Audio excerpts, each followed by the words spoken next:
There we go, we're live. Hello, I'm back again. I don't know how many days in a row I've been doing this now.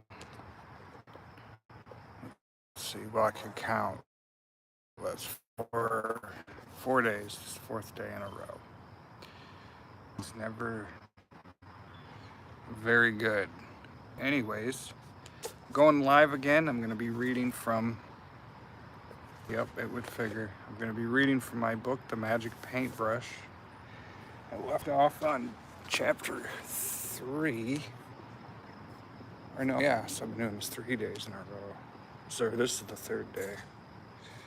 There it is, my book, The Magic Paintbrush. Part of the series, The Books of 9 and 10 Penance. And I'll be back, I'm here again tonight, reading live from the book. We're on chapter 4, The Island of Lost Dreams. So a few things. Well, this chapter is a bit long, so I'm going to try and get into it right away, or as quickly as possible. But anyways, I'll be back tomorrow, and I'll be reading the next chapter tomorrow, but after that I'll be taking a break until Monday. So anyways, I hope you guys will check out my book. There's a link in the description. I hope you'll check out the Books of 9 and 10 Penance. The first 3 books are out. The next book won't be out till next summer. So the second book's The Greatest Storm, and the third book's The Tale of Yelzelski and the Unicorn. So we'll see what awaits book 4. But anyways, yeah, I'll try and get started because this is a long chapter. Where we left off, or for those of you tuning in, this is a story about a boy trapped in a painting, and he tells his story to another boy who wandered into the museum. But we left off chapter 3, Starry Night. Aidan Fragonard finally he gets to use the magic paintbrush, and he paints the stars like Starry Night, like you saw on the cover of the book. And he has this wonderful, fantastical dream with paints all these wonderful things in the sky with the magic brush. And then the next day he asked Botticelli, hey, where did you get this magic paintbrush that did these amazing things to the nighttime sky? And so Botticelli, the painter, decides to tell him, and that's the chapter I'm about to read. And this one is called The Island of Lost Dreams. So, because it's such a long chapter, I'll get right into it, but I rather enjoyed writing this chapter. It was very surreal, very different. Okay, so here we go. I'll get started. Botticelli is going to tell Fragonard his story of where he got the brush. My story begins a very long time ago, far from Italy, far from your village. You see, I had a father like yours once. He was always pushing me to work harder. If only he could have understood that my dreams were going to lead me to much success beyond his father's expectations. Then maybe he wouldn't have pushed me so hard. I guess you could say the brush and I were destined to be because of my dreams. Well,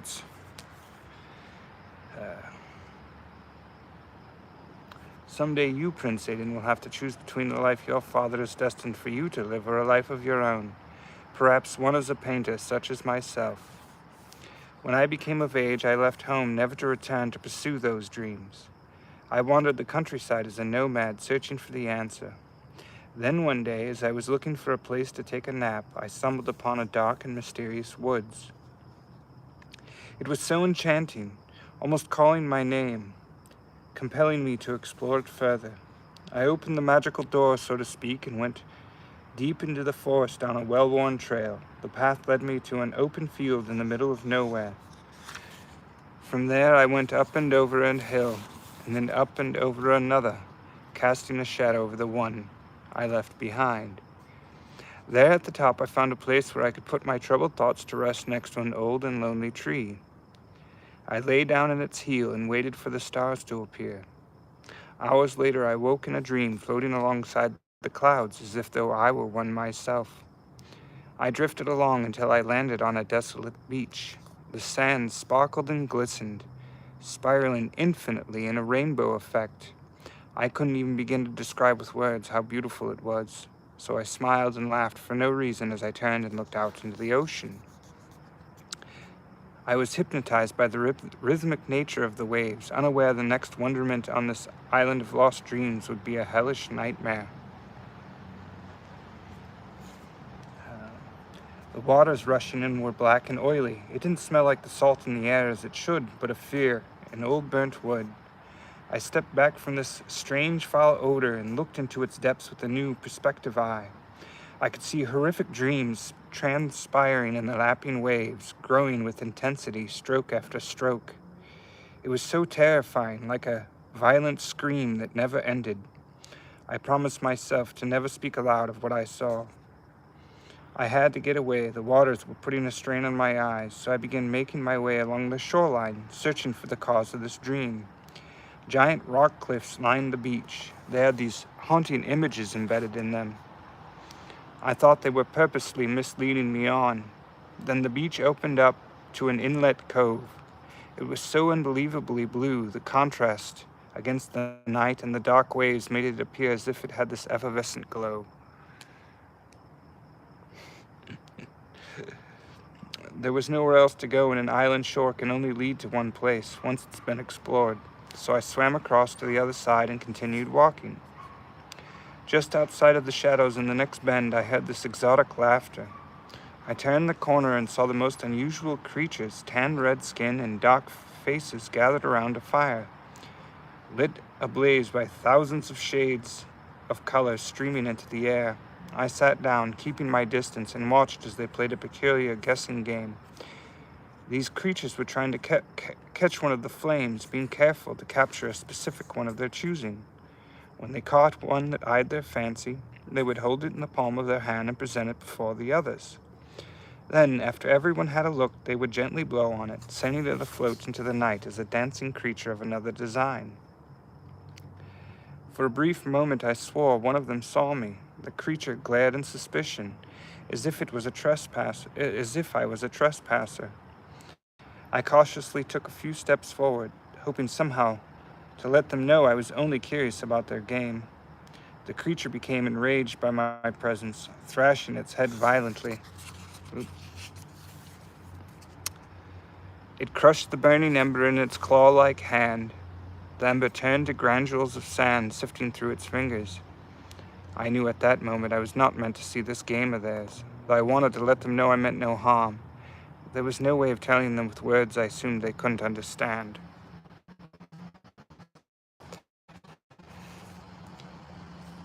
Then an unsettled wave pushed forward and washed over the fire. The creatures scattered down the beach in a cloud of black smoke. When the haze vanished, all I could see was a spot glowing in the distance where their fire used to be. I can only assume they were more scared of me than I of them. I thought perhaps the waves were coming in too close to shore, and they feared that is where I may have come from. What was left of their game was just a few dwindling flames in a pile of hot coal and ash. I walked over and dipped my hand in to see if I could catch a small flame. I was able to pull out a green ember the size of a pebble, lit with a fading hope. I blew on it, hoping to get my chance to play along, but the flame drifted away as nothing more than a memory of what I'd seen. I tried a few more times, but soon thereafter, what was left of their fire grew cold. With nothing to keep me amused, I decided to see what other wondrous things awaited me in this dream of dreams, just in case I woke up. Well, thank you to the two that stuck around. All right, where was I? I continued further down the beach until I found a pathway that led inland through the dense brush. The path took me up and over a hill and then up and over another.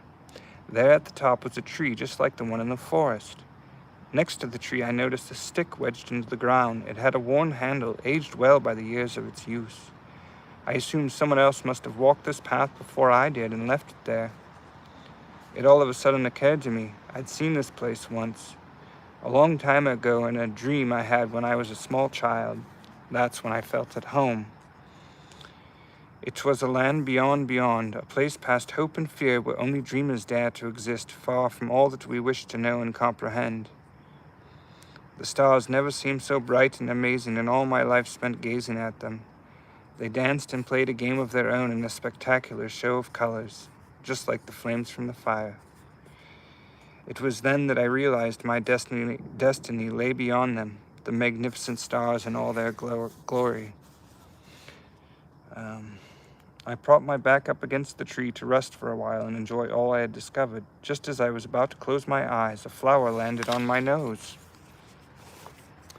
I couldn't believe what I was seeing. This mysterious flower opened its petals and fluttered away as if though it were a butterfly. Intrigued, I pulled the walking stick out of the ground and followed after as it glided over the valley below. There were droves of these elegantly lit flowers nesting in a field of tall, curling grasses that were intricately woven together in a patchwork of hues. I felt a sudden gush of wind. In an instant, the peaceful meadow turned into a rage of animated colors, swaying sharply from light to dark in flickering movements. The flowers broke free from their stems and flew in a haze of wild, vivid dreams sparkling before me. It was such a marvelous sight that I often look back on this dream and wonder if my eyes were playing tricks on me. It must have been real, though. Something like this couldn't have possibly come from the thoughts of someone who never dared to dream beyond all they know as reality. After the winds died down, the flowers landed back on their stems and went to sleep. The other side of the valley there was a thick grove of trees as strange and beautiful as those flowers. They had these surrealistic, dreamlike quality. I put the walking stick out in front and traversed my way through the forest down a red and blue stream. There were these bubbling pools of creamy pastelic mouths all over the forest floor. It saturated the tree bark, causing a rainbow effect to twirl upward. The path began to wind down as the stream dissipated over an open field. It was then that I saw the most beautiful thing of all in the middle. It was a horse like no other, leaned over, taking a quiet drink from a purple lake. It had a gorgeous black mane that flowed endlessly into the night. The most wonderful hues were shaded in on its back. There was red and green, blue and pink and orange. Oh, and I'll never forget its eyes. They were a striking cadmium yellow, unyieldingly vibrant and powerful. With nowhere else to go, as I'd found the place I was searching for, I sat down on a stone near the lake to ponder on the mystical qualities of this horse, bound in legend and myth. The stone acted startled, and it then stood up and walked away, knocking me to the ground. While I was brushing myself off, an odd-looking creature stepped out of the shadows. It was very similar to the ones on the beach, only with more human-like attributes. At first I was afraid, but my fears were settled when this creature spoke. We had quite an interesting conversation next to that lake. The first thing the creature told me was the stone I sat upon had not been tossed or thrown, nor tipped or turned on its side, nor split or chipped, nor broken in two, or moved from its spot since the beginning of time. Hold on a second. Get to the next chapter here. I'm gonna get up, grab a drink of water.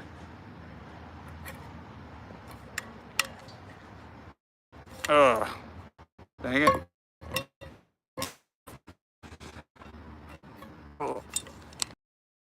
Park. This building will be officially 100 years old on the 4th of July. Ugh. Okay. Where was I? I immediately apologized for sitting on the stone. I didn't mean to cause it to move from its spot since it hadn't been moved such a long time. The creature asked why I would apologize, since the stone to it did not appear to be disturbed in any way. I thought to myself, what an odd point of view, but then I remembered the trick painters I once knew from my travels. And the words this thing spoke made sense. I asked the creature if any of this was real or if I was merely trapped in a dream. Our conversation became deep and philosophical. Sorry, where in the world? The creature bowed its head and replied, "Yes, you are in a dream, but not just any. This is a dream of a dream." I then asked the creature why I was brought to the island. It explained that only the utmost creative thinkers could visit there, and that I must have been one of them.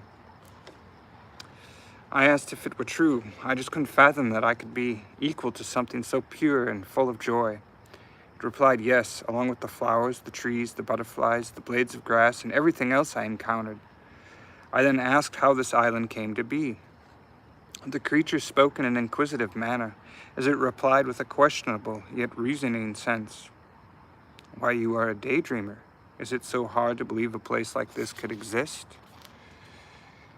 It should have seemed so obvious to me. Of course a place like this could exist, if only we dared to dream of it.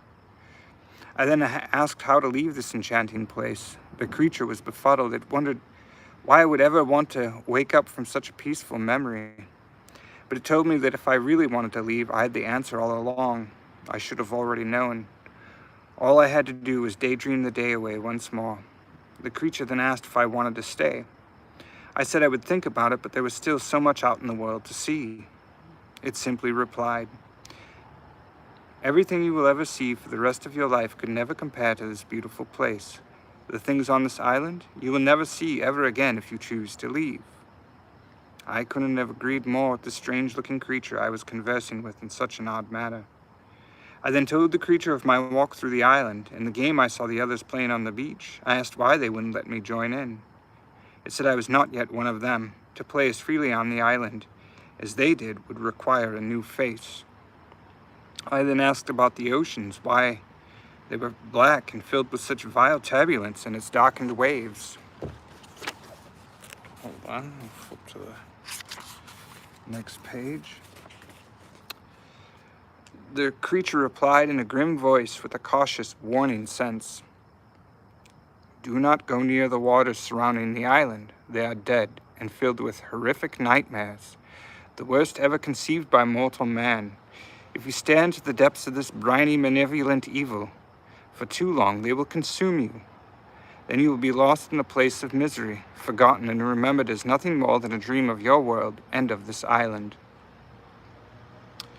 We made light conversation for a while, and then it said I only had until daylight to decide if I wanted to stay.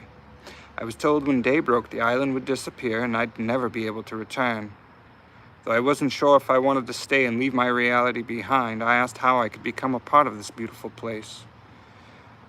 The creature raised its head toward a shooting star breaking apart in the sky and said, "To enter a dream, you must first become a dream."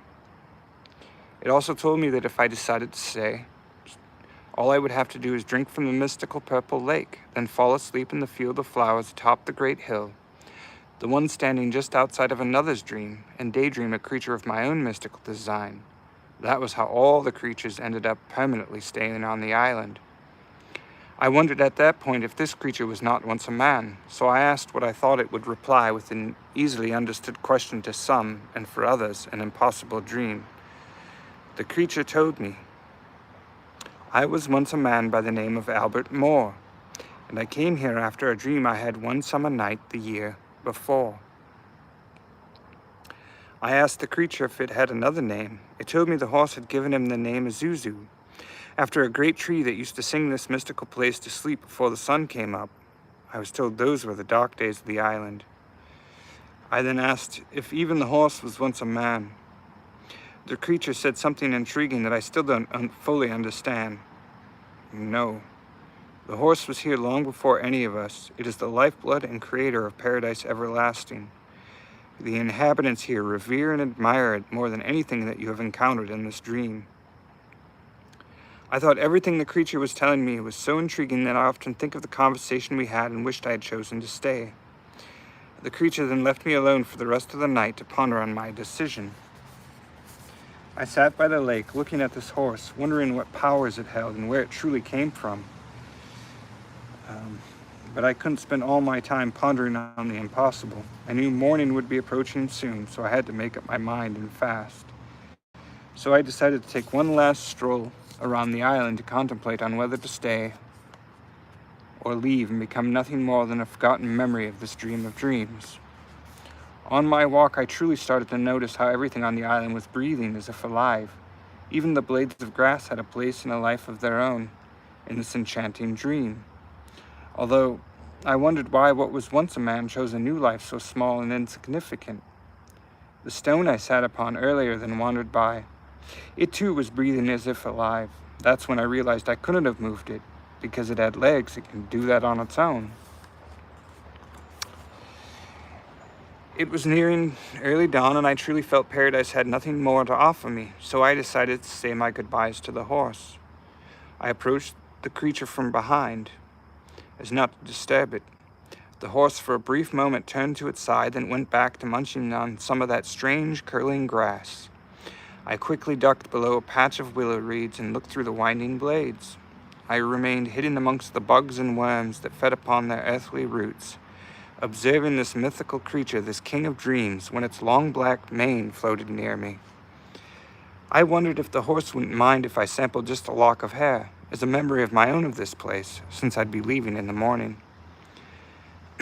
I looked around for something sharp and found a stone, content with its place in paradise.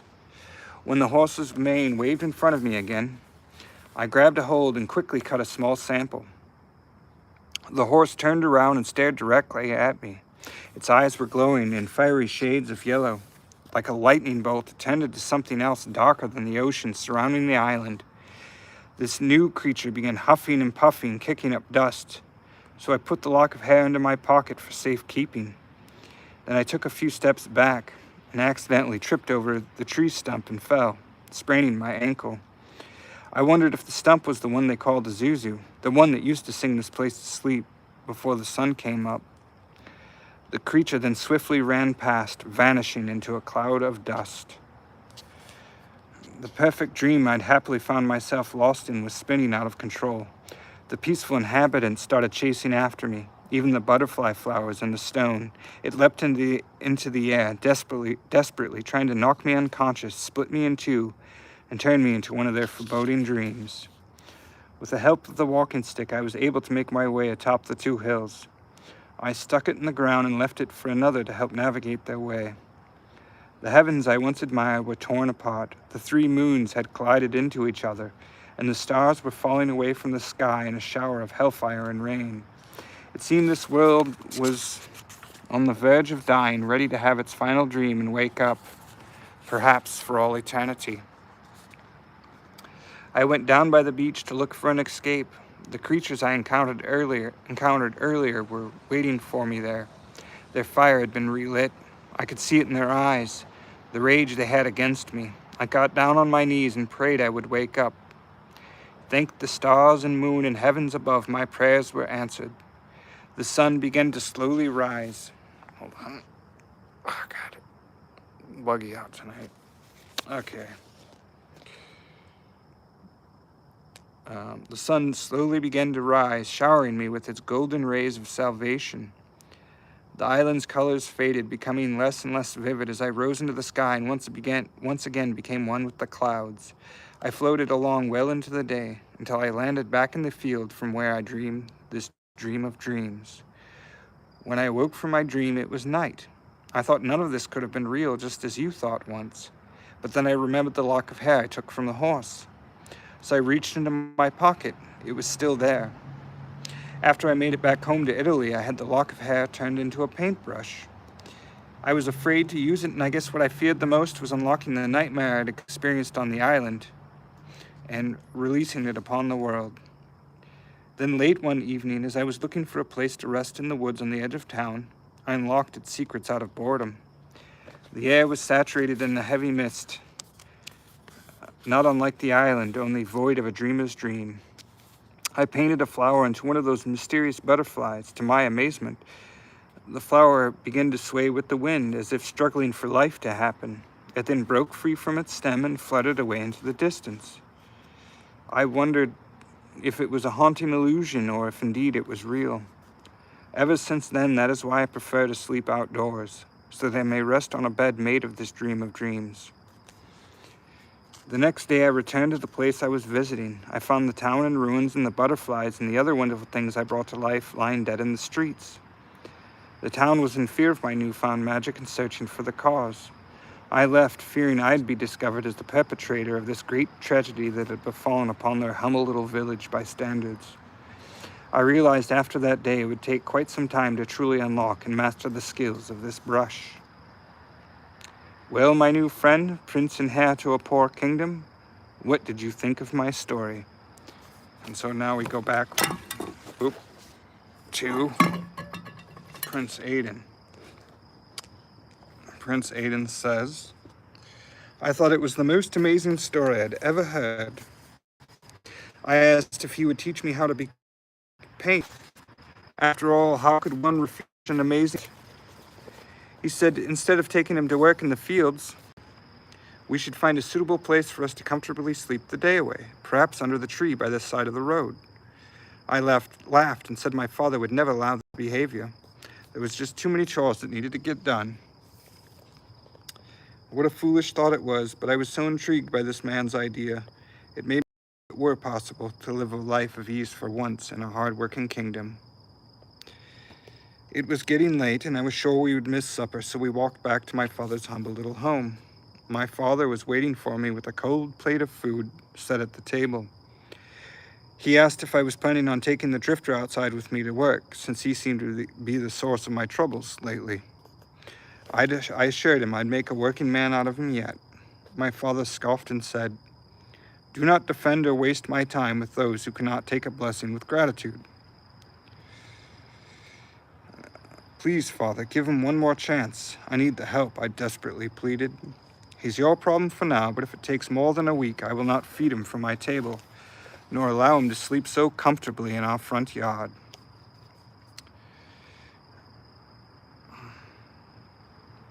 It looks like outside weird. Oh, I'm at the park. Yeah, there's terrible lighting. Anyways, I wish I had better lighting. I'll have to find a better place tomorrow. Where was I? Almost done with the chapter. After my father calmed down and went to bed, I went outside to see if Botticelli would show me some of his works of art, in hopes he had a painting of this mythical place. He rifled through his things, but all he really had were portraits of old men. Then I noticed the unfinished portrait I saw him working on when we first met. I asked him if this was his father. He took such care of it. He quietly said no. It was a portrait of a man from the last place he visited, who was very kind to him. He gave him a place to stay and allowed him to sleep on the flowers in his backyard. Botticelli's sleeve then pulled away from his arm as he was lifting the portrait up to admire it. I noticed a tattoo of a dragon with red and green, blue and pink and orange scales. It had these distinct yellow eyes and a black tail that wrapped around his arm almost endlessly in a hypnotic whirl. I wondered if this is what the horse turned into when he clipped the hair from its mane. So I asked if he painted it on his arm as a reminder of that night. He reacted rather in a snide way, as if he was bothered by this question. He exclaimed that he received the tattoo from a friend of his long before he acquired the brush. I then asked he tell me more of his travels. He curled his lips together in an upward-lifting manner and told me he'd save those stories for another time. It was getting late, and I was sure we'd have many nights for him to tell me that story, and many more I'm sure he had from his years of traveling and looking for a dream he never truly found. So I let him be to sleep the night away on his bed of dreams, perhaps thinking of that mythical place he once visited. And there we go. That's the end of the Island of Lost Dreams. And tomorrow I'll be back again at the same time, 10 o'clock, and I'll read the next chapter, The Apprentice, where Fragonard learns how to paint. And I had a lot of fun with that chapter. The one I just read was the longest chapter in the book. So, but the next one I had a lot of fun with the prose in it, in that chapter. So I hope you'll tune in for tomorrow night, and hopefully I can find some better lighting. Yeah, that's just unfortunate. That's just the way it is. But check out my channel. I've got the other chapters on there, and there's a link in this description, and this will be up and ready to view tomorrow. I guess I haven't looked at any of the comments. My face is on there somewhere. My self-portraits My profile picture that I drew is hand-drawn with charcoal, by the way. So it's not a meme or an internet AI thing. It's hand-drawn art. And we just got done reading from The Magic Paintbrush. I hope you enjoyed that chapter. At least I think one person's been tuning in every night to hear me read it, aside from the oddball comments that keep chiming in. Yeah, we're at the park. So I guess I'll leave it at that. Geez, 30 minutes. That's the longest chapter in the book. Thanks for tuning in. I'll see you tomorrow night.